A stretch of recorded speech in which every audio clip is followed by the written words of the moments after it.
नमस्कार, मैं ब्रजेश राजपूत हूँ। गेस्ट इन न्यूज़ में आपका स्वागत करता हूँ। आज हमारे जो मेहमान हैं वो बहुत खास हैं।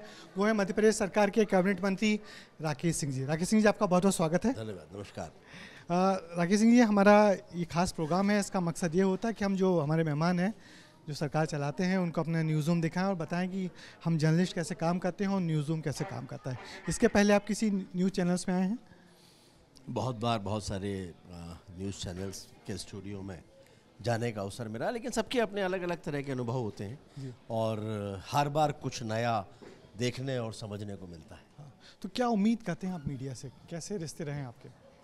मीडिया से मेरे संबंध हमेशा से बहुत ही सकारात्मक और अच्छे रहे हैं और मैं आज भी ये मानता हूँ कि सकारात्मक मीडिया की अपनी जो ताकत है वो ना केवल समाज को दिशा देने में बल्कि सरकारों को भी दिशा देने के साथ साथ समय समय पर जरूरी संकेत देने में महत्वपूर्ण भूमिका निभाती है।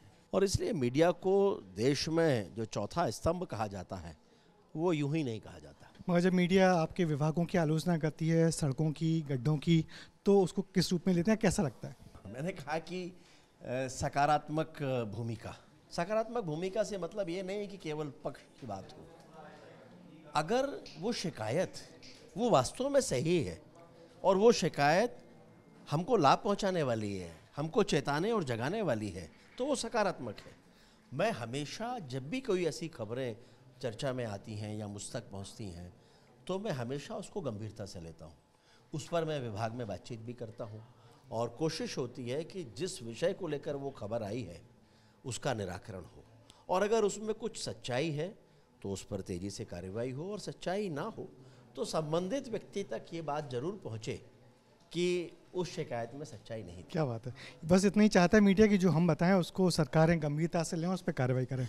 मगर मंत्री जी, हमारे यहाँ एक मकसद ये भी होता है कि हम सब लोगों को बताएं कि आपकी पर्सनालिटी, शख्सियत कैसी रही है। हम जब पलट के देखते हैं तो आपकी शुरुआत जबलपुर में छात्र राजनीति से रही है और जबलपुर की छात्र राजनीति मतलब शरद यादव, प्रहलाद पटेल, राकेश सिंह। तो क्या कुछ सीखा आपने छात्र राजनीति से? एक्चुअली छात्र राजनीति से बहुत कुछ सीखने को मिला। एक समय में जबलपुर में छात्र राजनीति बहुत मजबूत हुआ करती थी।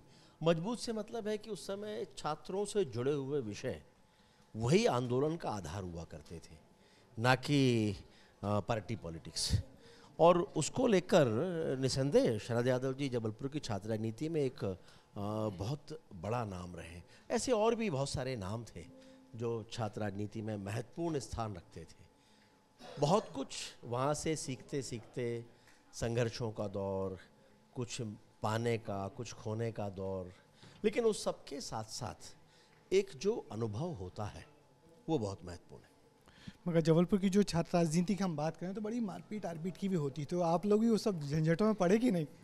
एक दौर था एक्चुअली छात्र राजनीति का, वो चरम था, लेकिन उसमें जहाँ बहुत अच्छी चीज़ें जो कुछ मैंने बताई वो थी, तो उसके साथ में इस तरह की स्थितियों का भी निर्माण था जहाँ ऐसी स्थितियों का चुनावों में निर्माण होना जिन्हें लोकतंत्र के लिए बेहतर नहीं माना जा सकता। क्योंकि छात्र राजनीति हम कह सकते हैं कि लोकतंत्र की प्रारंभिक पाठशाला रही है, लेकिन जब इस तरह की स्थितियों का निर्माण होता है जहाँ हिंसा और शराब का चलन या बाकी की चीज़ें हों तो स्वाभाविक है कि उसको अच्छा नहीं कहा जा सकता। तो ऐसी वो सारी की सारी चीज़ें उस दौर में भी थीं, लेकिन मैंने हमेशा कोशिश की उनसे बचने और दूर रहने की। झगड़े तो आपके हुए होंगे? अब निश्चित रूप से बहुत से हुए और छात्र राजनीति में उस समय एक ऐसा दौर हुआ करता था कि आप चाहते हुए भी नहीं बच सकते थे। ठीक वैसा ही है कि आपकी ड्राइविंग बहुत अच्छी है और आप ड्राइविंग के मामले में अच्छे माने जाते हैं, आप गाड़ी अपनी साइड से चलाते हुए जा रहे हैं और एकाएक कोई शराब पीकर आए और आपसे भिड़ जाए तो आपकी अच्छी ड्राइविंग का भी कोई मतलब नहीं निकला। आरोप तो लगेगा। तो उस तरह की स्थितियाँ तब भी बनती थी। प्रहलाद पटेल जी से आपकी वहीं दोस्ती हुई है? वहीं आप लोगों ने? प्रहलाद जी का और मेरा साथ वहीं का है। काफ़ी पुराना साथ है और कॉलेज के समय से ही हम लोग साथ में रहे हैं और काफ़ी मेरे पारिवारिक और निजी संबंध रहे हैं। विवेक हैं, एंकर हैं और नमस्कार। आपसे कुछ सवाल पूछना चाहेंगे। आप चूंकि पीडब्ल्यूडी मिनिस्टर हैं, सड़कों की जिम्मेदारी आपकी है और आप लगातार इस पर काम भी कर रहे हैं। सड़कें मध्य प्रदेश की सुधर भी रही हैं, कई जगह शिकायतें भी आती हैं। कभी ऐसा हुआ है कि आप किसी सड़क से जा रहे हो, आपको अच्छी न लगी और यार ये सड़क खराब है, और फिर वो तुरंत बनवाई, इसके लिए फ़ोन लगाई अधिकारी को तुरंत और सड़क बनने के लिए जिम्मेदारी दे दी हो? देखिए, एक प्रक्रिया है। बहुत बार ऐसा लगता है कि मंत्री है तो मंत्री के पास असीमित अधिकार होते हैं, वो कुछ भी कर सकता है, लेकिन एक प्रक्रिया है। अगर किसी सड़क के बारे में हमको ये मालूम है कि सड़क की गुणवत्ता अच्छी नहीं है, उसको फिर से बनाना है, तब भी उसकी एक प्रक्रिया होगी। उस प्रक्रिया का पालन करने के बाद उस पर काम चालू होगा। हाँ, ये सच है कि बहुत बार कई सड़कों पर ऐसा लगा है कि इसकी गुणवत्ता और बेहतर हो सकती थी, या ये सड़क अच्छी नहीं है, इसकी रिपेयरिंग ठीक से हो सकती थी, या होना चाहिए, ये बनते समय इसमें कमियां रह गई, ऐसा कई बार लगा है। और हर उन बातों पर फिर संबंधित अधिकारियों के साथ में चर्चा और बातचीत की है हमने। यानी कुछ भी इतना आसान नहीं है हम समझे कि मंत्री जी सड़क से गुजरो सड़क बन गई, लोग यही समझते हैं। एक्चुअली मैंने यही कहा है कि बहुत बार ये गलतफहमियां होती हैं कि आप एकाएक कोई भी निर्णय कर लेंगे और तत्काल उसका पालन हो जाएगा। एक प्रक्रिया के बगैर ये नहीं होता। और मैं भी मानता हूँ कि अगर उस प्रक्रिया का पालन करने की बाध्यता समाप्त हो गई तो फिर तो लोकतंत्र जैसी कोई स्थिति होगी नहीं। सर, ये अंचल हैं, अंचल शुक्ला हमारे ब्यूरो चीफ हैं, कुछ जानना चाहेंगे? अंचल जी नमस्कार। नमस्कार सर, मैं सर आपसे यही जानना चाहता हूँ, आप प्रदेश अध्यक्ष भी रहे, आप कैबिनेट मंत्री भी हैं अभी और विधायक भी हैं। मैं लोकसभा में चीफ व्हिप भी रहा हूँ, 4 बार के सांसद, वही कह रहा हूँ मैं। तो इस तरीके से आप अगर कांग्रेस को देखें, क्योंकि आपका प्रमुख विपक्षी दल है जो वो कांग्रेस ही है, तो बतौर आपने जिस तरीके से भारतीय जनता पार्टी में काम किया है कार्यकर्ताओं के साथ, क्या कमी लगती है कांग्रेस की कार्यशैली में, या कांग्रेस जिस तरीके से धीरे धीरे गर्त में जा रही है उसकी क्या वजह मानते हैं बतौर कंपटीटर? देखिए, वजह तो ढूंढना, बताना और समझना एक कांग्रेस के नेताओं का खुद का काम है, उनका अपना विषय है। लेकिन जो दिखाई देता है वो सीधे तौर पर कांग्रेस का पतन दिखाई देता है। कांग्रेस वो दल है जिसने देश में 57-58 सालों तक राज किया है। राज्यों से लेकर केंद्र तक कांग्रेस के अलावा कोई होता ही नहीं था। और बल्कि कहते थे एक समय पर कि कांग्रेस की तरफ से कांग्रेस का कोई खिलौना भी आप खड़ा कर दीजिए उनके प्रत्याशी के रूप में, तो वो भी चुनाव जीतेगा। जैसा बीजेपी के साथ होता है, किसी को भी खड़ा कर दो जीतेगी। बीजेपी और कांग्रेस का यही फर्क है। कांग्रेस का अपना एक मजबूत वोट बैंक जैसा उन्होंने बनाया, उसको घोषित किया। भारतीय जनता पार्टी ने किसी को वोट बैंक नहीं बनाया। भारतीय जनता पार्टी की स्थिति वैसी ही रही है कि भारतीय जनता पार्टी ने परिश्रम किया, रोज कुआं खोदा और पानी पिया, और ऐसे करते करते हमारे कार्यकर्ताओं के साथ में हम आगे बढ़े। वहीं कांग्रेस को इस बात का लाभ मिलता था कि आज़ादी के समय से एकमात्र दल था, तो स्वाभाविक है कि सरकारें उनकी होती थीं, उनके पास सत्ता होती थी, उससे जहां उनको कुछ सीखना था।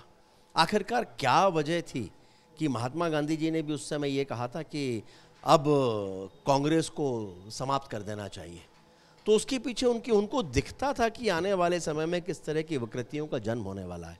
कांग्रेस में लोकतंत्र जैसे, आंतरिक लोकतंत्र जैसा समाप्त ही हो चुका है। व्यक्ति आधारित चर्चा होती है, व्यक्ति आधारित सीटों की बातें होती हैं। प्रदेश में कौन कौन किस किस क्षेत्र के छत्रप हैं, उनके लोगों को वहाँ की टिकटें तय होंगी। भारतीय जनता पार्टी में ऐसा नहीं है।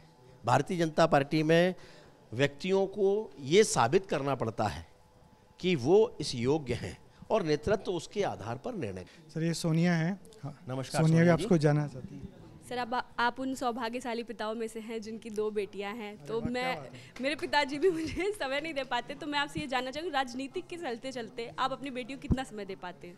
हाँ, कठिन बात है। मैं अपने आप को बहुत सौभाग्यशाली मानता हूँ कि मेरे घर में 2 नहीं 3 बेटियाँ हैं। 2 मेरी हैं, एक छोटे भाई की बेटी है, एक बेटी एक बेटा उनका है, लेकिन मैं मानता हूँ कि मेरी 3 बेटियाँ हैं।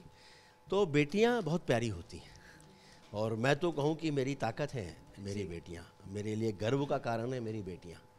और बेटियों को लेकर बचपन से ही मेरे भीतर जो संवेदनाएं रही हैं वो थोड़ी अलग रही हैं। ये सच है कि उतना समय मैं बेटियों को नहीं दे पाता, लेकिन बेटियाँ बहुत प्यारी होती हैं।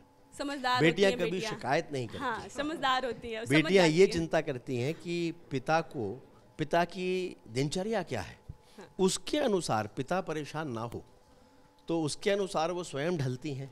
स्वयं जितना समय लेना होता है उसी दिनचर्या में वो उतना ही समय लेती हैं, बगैर किसी शिकायत के। तो पॉलिटिक्स में तो बेटियां, मैं मानता हूं कि किसी के लिए भी गर्व का विषय है। सर, एक बेटी और ये नमस्ते, मेरा नाम प्रतिज्ञा है। हाँ, बात प्रतिज्ञा। बेटियों की हो रही है तो महिलाओं की बात कर लेते हैं। जिस तरह से बीजेपी का कुनबा बढ़ता जा रहा है, बीजेपी की जीत होती जा रही है लगातार, हर जगहों पर विधानसभा चुनाव हो, लोकसभा चुनाव हो, महिलाओं की भागीदारी को आप बीजेपी में कैसे देखते हैं? देखिए, महिलाओं की भागीदारी देश में राजनीति हो, सामाजिक क्षेत्र हो, नौकरियां हो, सभी में भारतीय जनता पार्टी की सरकारों के आने के बाद ही बढ़ी है। और हम तो उन लोगों में से हैं जो भारत को भी माँ के रूप में मानते हैं, बिल्कुल। देश को हम भारत माता के रूप में मानते हैं, नमन करते हैं। तो हमारे तो संस्कारों में ही मातृशक्ति के लिए सम्मान और श्रद्धा है। और इसीलिए माननीय मोदी जी के नेतृत्व में महिलाओं को आरक्षण 33% आरक्षण मिला। अब तो विधानसभाओं में भी आने वाले समय में विधानसभा में, लोकसभा में महिलाएं बड़ी संख्या में मिलने वाली हैं। तो ये, और नौकरियों में जिस तरह से आरक्षण मिल रहा है, तो दिन प्रतिदिन मातृशक्ति का सम्मान और स्थान दोनों ही बढ़ने वाला है। आधी आबादी की भागीदारी जैसे जैसे बढ़ रही है, बीजेपी भी बढ़ता ही जा रहा है। बिल्कुल हो रहा है। आधी आबादी की जब है ही आधी आबादी, तो भागीदारी भी उसी के अनुसार होना चाहिए। लेकिन हमारे पूर्वजों ने समाज का निर्माण करते समय कुछ मर्यादाएं, कुछ संस्कार और भागीदारी, इसको भी निर्धारित किया था। तो भारतीय जनता पार्टी उन्हीं से सीख लेते हुए आगे बढ़ रही है कि मातृशक्ति, हमारे यहाँ याद होगा कि पांडव रहे हों, भगवान जिन्होंने अवतार लिए हैं, ये सब माँ के नाम से जाने जाते थे। तो हमारे लिए इसलिए मातृशक्ति का सम्मान सर्वोपरि है। जब भी कोई बड़ा आदमी आता है तो उससे कुछ ना कुछ सीखते हैं, और आप क्योंकि सफल हैं तो सफल लोगों से भी सीखना चाहिए। तो मैं देख रहा था कि आपका संघर्ष क्या है, आपके बारे में पढ़ रहा था। तो आपका एक बयान था कि आप जब छोटे थे, जनसंघ का माहौल था उस समय, और उसके बाद आपने गांव में छोटी छोटी टोलियां बना रखी थी जो कि झंडे लगाते थे, लोग झंडे उखाड़ के फेंक देते थे, दुख होता था। इसके बाद जब आप जबलपुर में भाजपा के जिला अध्यक्ष थे तो आपने एक अभियान शुरू किया जिसको कि भारतीय जनता पार्टी को पूरे देश में चलाना पड़ा, गांव चलो घर चलो अभियान। गांव से आपका वो जुड़ाव, और अब वो लड़का मंत्री बन गया है, राकेश सिंह वो मंत्री। वो लड़का जब अपने गांव जाता है तो कैसा कनेक्शन है, और मतलब जब जमीन से जुड़ा नेता होता है तो लोगों से मिलना और इस तरह से। मैंने बहुत कुछ सीखा है अपने बचपन से, अपने अनुभवों से। ये सच है कि जिस अनुभव की बात की वो शहरी क्षेत्र था, जहाँ पर मुझे छोटे होने पर, उस समय जनसंघ था, लेकिन हमारे जहाँ हम रहते थे वहाँ झंडे लगाना भी कठिन काम था। तो हमारी बच्चों की एक टोली थी, उनको साथ में लेकर हम लोग जनसंघ के झंडे घर घर में लगाते थे, और लोग झंडे फिर निकाल देते थे। अगले दिन हम फिर जाते थे झंडे मांगने के लिए, झंडे लेकर आते थे, फिर घर घर जाकर झंडे लगाते थे। तो एक प्रारंभ से ही जनसंघ से लेकर भारतीय जनता पार्टी की यात्रा रही है। गाँव में, चूँकि गाँव से ही मेरा संबंध रहा है, तो जुड़ाव था। मैंने जल रक्षा यात्रा जो की, वो उसकी शुरुआत भी गांव से थी। जहां तक आपकी गांव चलो अभियान की बात है, तो ये बात सच है कि लगभग 2002 में मैंने एक अभियान चलाया था जब मैं ग्रामीण जिलाध्यक्ष था, और उस समय हमने एक साथ 55 गाँव में अपने पदाधिकारियों को एक ही दिन भेजा था। उसका एक प्रारूप बनाया था। जब वो बनकर आया तो हमारे पास बड़े चौंकाने वाले आंकड़े थे। उसको लेकर एक प्रेस कॉन्फ्रेंस की। उस प्रेस कॉन्फ्रेंस के बाद में जबलपुर संभाग ने उस अभियान को लिया और संभाग में उसको लागू किया। फिर प्रदेश भारतीय जनता पार्टी ने चलो गांव की ओर से उस अभियान को लिया। उसका सारी तैयारियां मैंने ही करके दी थी। उसके पश्चात वो अभियान इतना सफल था तो केंद्रीय भारतीय जनता पार्टी ने गांव चलो घर घर चलो के नाम से उस अभियान को चलाया, और उसकी भी आवश्यक जानकारियां मुझसे ही उस समय पार्टी ने ली थी। मगर उस गांव वाले बच्चे को समय लगता था कि ये सफ़र यहाँ तक आ जाएगा, गांव से लेके कैबिनेट मंत्री तक? मैंने कभी नहीं सोचा, और मेरे मन में कभी था भी नहीं मैं राजनीति में कभी आऊँगा, या राजनीति में मुझे कभी चुनाव लड़ना होगा। मेरे परिवार में कोई राजनीति में नहीं रहा है। कई दफ़ा हम लोग देखते हैं कि हमारा जो दुख होता है वो कुछ दिन बाद सुख में बदल जाता है। 2003 में आपको टिकट तकरीबन मिली गई थी पाटन से, मगर किन्हीं कारणों से आपको टिकट विधानसभा का नहीं मिला, बीजेपी ने सरकार बनाई। मगर 2004 में आपको जो लोकसभा चुनाव की टिकट मिली, तो उसके बाद से आप, इतिहास है कि आप 4 बार जीते जबलपुर से। एक्चुअली में लोगों को जानकारी नहीं है, मैं उस समय जिलाध्यक्ष था। माननीय उमा भारती जी उस समय हमारा नेतृत्व कर रही थी। उमा जी क्या बहुत प्रिय थे, तो आप पे बहुत भरोसा करते हैं। नहीं, उमा जी का मुझे हमेशा से बहुत आशीर्वाद मिला है, और उनका स्नेह हमेशा मुझे मिलता था। और उस समय पर ये तय हुआ था कि मैं चुनाव नहीं लड़ूंगा, जिलाध्यक्ष होने के नाते ये तय था।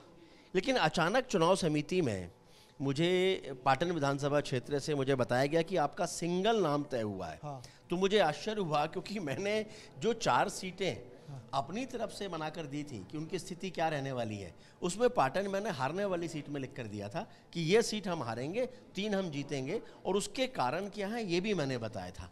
तो उसके बाद मुझे पाटन से उम्मीदवार बनाना कठिन था, लेकिन मैंने खुद उमा भारती जी को फ़ोन करके कहा था कि मैं चुनाव नहीं लड़ना चाहता इस सीट से, और मुझे चुनाव नहीं लड़ना चाहिए क्योंकि मैंने भी मना किया था।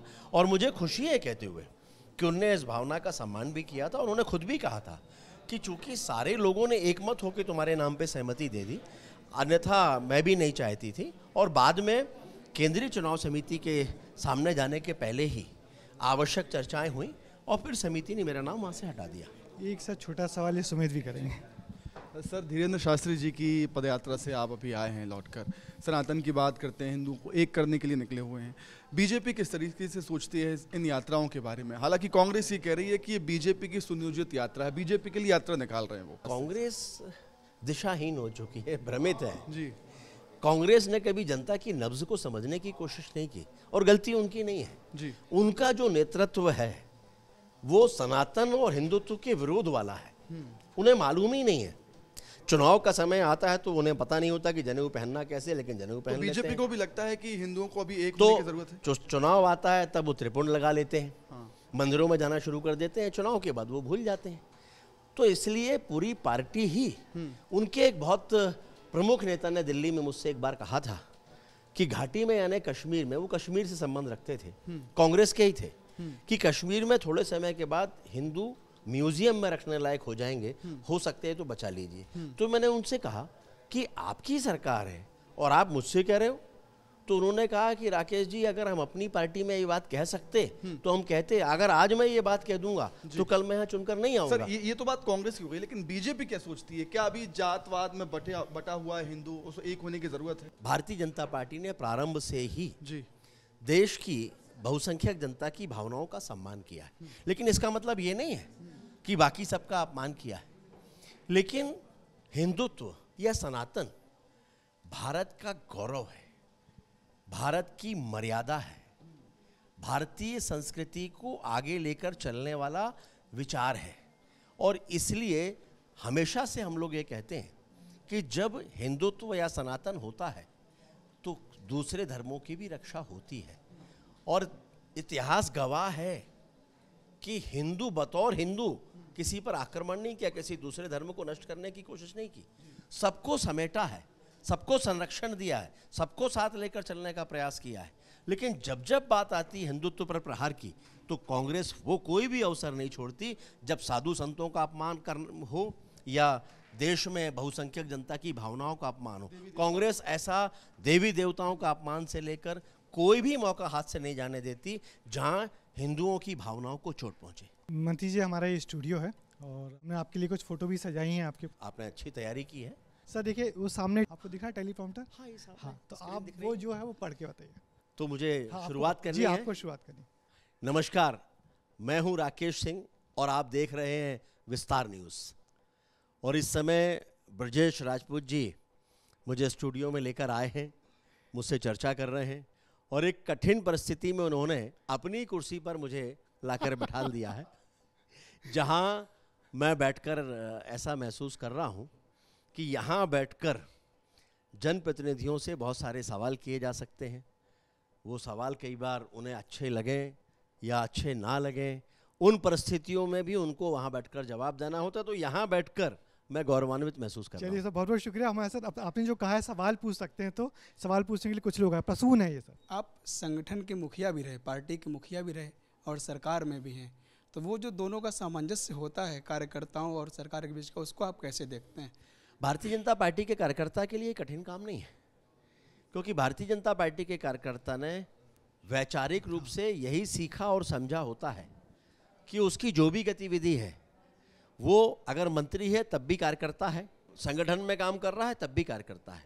इसलिए भारतीय जनता पार्टी में हमारे देश के प्रधानमंत्री भी गर्व के साथ कहते हैं कि वो पार्टी के कार्यकर्ता हैं। मेरा नाम शिवम है और मैं वहीं का रहने शिवम, वाला हूँ। नमस्कार शिवम जी, बचपन से मैं आपको अच्छा, देखता रहा हूँ, जबलपुरिया मैं हो? सिहोरा का रहने वाला हूँ। क्या बात है, वाह। तो सर, अभी साबरमती फिल्म आप भी देखने गए होंगे, तो क्या आप एक नेता के तौर पर उससे भी अलग व्यक्तिगत जीवन में फिल्में देखने का शौक रखते हैं, संगीत गाने सुनने का शौक रखते हैं या नहीं रखते हैं? अभी साबरमती एक्सप्रेस मैंने नहीं देखी है, क्योंकि जिस समय माननीय मुख्यमंत्री जी का ये फिल्म देखने का तय था तो मेरा अपने प्रभार के जिलों में मेरे प्रवास थे। लेकिन अभी जल्दी ही मैंने तय किया है कि जबलपुर जाकर अपनी विधानसभा क्षेत्र के कार्यकर्ताओं के साथ में उसको मैं देखूंगा। फिल्में मैं कभी बहुत देखता था जी। और जबलपुर में कितनी सारी टॉकीज थी जब आप फिल्में बहुत देखने बहुत जबलपुर में काफ़ी बड़ी संख्या में टॉकीज होती थी। और एक समय था लगभग कॉलेज के समय का कि जब 7 दिन में 7 फिल्में भी मैंने देखी हैं। तो वो एक दौर, और एक समय ये भी है कि वर्षों बीत जाते हैं या वर्षों बीत गए, लेकिन टॉकीज़ में जाना या कोई फिल्म पूरी देखना एक बार में तो संभव हुआ ही नहीं। सर एक मेरा और प्रश्न था, चूँकि आप भी नर्मदा के किनारे रहने वाले हैं, मैं भी नर्मदा के किनारे रहने वाला हूं, और जैसे जैसे मेरी उम्र बढ़ रही है आप भी देख रहे होंगे कि हमारे क्षेत्र में जो नर्मदा है उसकी धार पतली होती जा रही है। जल के विषय में, जल के संरक्षण के विषय में काफ़ी आप बात करते हैं, तो कुछ अगर उसके बारे में हमें बताएं। देखिए, मैं तो सौभाग्यशाली मानता हूँ कि माँ के चरणों में यानी माँ नर्मदा जी के आंचल में जन्म लेने का अवसर मिला है। हमारी तो इष्ट है माँ, तो हमारे लिए हमेशा से वो जिस रूप में भी हैं, वो उनका थोड़ा सा जल भी हमारे लिए है, तो हमारे लिए तो उससे ज़्यादा पवित्र कुछ नहीं है। माँ की धार पतली हो रही है ये तो बहुत व्यवहारिक नहीं है, लेकिन ये सच है कि प्रदूषण के कारण आने वाले समय में चुनौतियाँ हमको सामने दिखाई दे रही हैं। बाकी नदियों की तुलना में माँ नर्मदा आज भी उतना प्रदूषण नहीं दिखाई देता, लेकिन इसका मतलब ये नहीं है कि हम निश्चिंत हो जाएं। हमारी जिम्मेदारियां कहीं ज़्यादा हैं। तो माँ नर्मदा जी में प्रदूषण कम से कम हो, गंदे नालों का पानी कम से कम मिले, माँ नर्मदा पवित्र रहें, शुद्ध रहें, इसको लेकर बहुत सारी योजनाओं पर काम चल रहा है। अब आप आ सकते हैं, आपने बहुत कठिन सवालों के बहुत बेहतर जवाब दिया। धन्यवाद। बात जिम्मेदारी की आप कर रहे थे, तो अभी आपके पास एक बड़ी जिम्मेदारी है मध्य प्रदेश सरकार की PWD विभाग की। तो क्या लग रहा है, कितना कुछ सुधार की गुंजाइश है अभी वहाँ? देखिए, सभी जगह सुधार की गुंजाइश हमेशा होती है। कई बार कुछ विभागों के साथ में वो कहते हैं ना, बद अच्छा और बदनाम बुरा। जी जी। तो ये स्थितियां होती हैं। तो आपका विभाग तो बदनाम जा रहा है। विभाग में भी इस तरह की कठिनाइयां हैं। लोगों के मन में बहुत सारी कुछ भ्रांतियां भी रहती हैं, कुछ सच्चाई भी होती है, लेकिन उनके बीच में वो रहता है। तो कोशिश है कि उनसे हम बाहर निकलें। बहुत सारे प्रयोग हमने अभी किए हैं, बहुत सारे प्रयोग करने जा रहे हैं। निविदा प्रक्रिया से लेकर कार्यशैली तक में, ट्रेनिंग तक में हम बहुत सारी चीज़ें आने वाले समय में लाने वाले हैं। इसमें से एक अच्छा फोटो आप, ये मेरे आराध्य हैं परम पूज्य श्री श्री बाबा श्री जी, जिनके चरणों में रहकर ही मैं यहाँ तक पहुँचा हूँ। मेरे जीवन में जो कुछ भी है सब इनके चरणों की कृपा से है। मैं इन्हें आज भी, ये मेरे स्मृति में, मेरे स्मरण में हमेशा रहते हैं।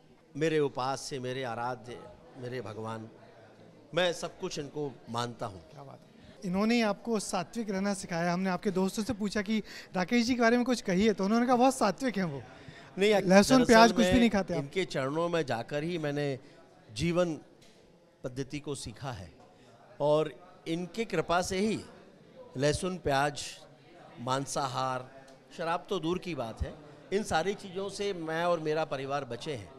मेरी दोनों बेटियां लंदन में रह के पढ़ाई करके आई हैं, लेकिन उनको लहसुन प्याज का स्वाद ही नहीं मालूम। किसी भी तरह का नॉन वेज या कोई भी ऐसी चीज़ जो हमारी संस्कृति से मेल नहीं खाती। बच्चों ने कभी इसकी शिकायत भी नहीं की कि वो उन्हें खाने को नहीं मिलता। वो इसी रूप में डले हुए हैं। मैं, मेरे रिश्तेदार, मेरे बहुत सारे नज़दीकी लोग। एक गुरु जिंदगी बदल देता है। बहुत कुछ बदल देते हैं, ज़िंदगी नहीं बदल देते। ये तो ज़िंदगी के बाद की चीज़ों को भी बदल देते हैं। हमारे आराध्य, हमारे उपास्य उनमें से रहे हैं। सर, एक बेटी और है हमारे न्यूज़ रूम में। बिल्कुल सर, आप बात कर रहे थे कि लहसुन प्याज का सेवन नहीं करते, तो सड़कों की फिटनेस का ख्याल रखने वाले मंत्री जी अपनी फिटनेस का कैसे ध्यान रखते हैं? देखिए, कम खाना और संतुलित खाना, हाँ, ये हमेशा इसको मान के रखिए कि जीवन में इसको अगर अपनाएंगे तो कभी भी ज़्यादा कठिनाइयाँ नहीं होंगी। पहले तो मैं एक ही टाइम भोजन करता था, और उस एक वक्त के भोजन से भी कभी मुझे कठिनाइयाँ नहीं गई, और एक वक्त का भोजन भी मेरा रात्रि में 12 बजे के बाद होता था जी। तो कभी कोई कठिनाई नहीं गई। समय इतना नहीं होता है कि अपने लिए, सब स्वयं के स्वास्थ्य के लिए आप अलग से कुछ कर सकें। तो बहुत हद तक खान पान से भी अपनी जीवन को और जीवन शैली को आप नियंत्रित रख सकते हैं। बिल्कुल सर, इसी से जुड़ा एक और क्वेश्चन, कुछ बनाना पसंद है, खाने में बनाने की कभी कोशिश की हो? हाँ, इसको संयोग कहें दुर्योग कहें जी। कि मैं चाय बहुत अच्छी बनाता हूँ, वो भी और उसके अलावा मुझे कुछ बनाना नहीं आता, बनाने का कभी अवसर नहीं मिला। चाय ही बना सकता हूँ, कभी आप लोग पियेंगे तो चाय बना के पिलाऊंगा। ये वादा रहा आपका कि आप हम लोग को चाय बना के पिलाएंगे। इस पॉलिटिक्स के अलावा कुछ शौक वगैरह हैं आपको? अब तो देखिए, राजनीति आपको इतना अवसर ही नहीं देती, ईमानदारी से अगर कहा जाए कि आप बाकी चीज़ों के लिए समय निकाल सकें। लेकिन कभी थोड़ा बहुत समय मिलता है तो गुरु स्थान पर जाना, वहाँ बैठना, माँ नर्मदा जी के किनारे जाना बहुत सुंदर होता है और बहुत अद्भुत होता है। वहाँ जाना, कुछ प्राकृतिक स्थलों पे मुझे बहुत बड़े बड़े शहर की तुलना में मुझे पसंद है नदियाँ, जंगल, खेत। तो ये प्राकृतिक स्थान मुझे आकर्षित करते हैं। मगर एक किसान परिवार का बेटा कैबिनेट मंत्री पहुंचे, 4 बार सांसद रहे, तो क्या चीज़ थी आपके अंदर जो आपको यहाँ तक लेके आई?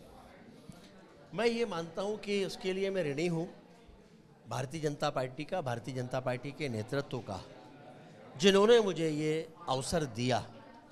और मुझे अपने उन कार्यकर्ता साथियों पर भी गर्व है भारतीय जनता पार्टी के, जिन्होंने मुझे यहाँ तक पहुँचाया। जबलपुर वो संसदीय क्षेत्र है या मैं वो सांसद रहा हूँ जिसने 4 चुनाव लोकसभा के लड़े, और मैं देश का अकेला ही सांसद भारतीय जनता पार्टी का ऐसा हूँ जिसकी हर चुनाव में लीड बढ़ी।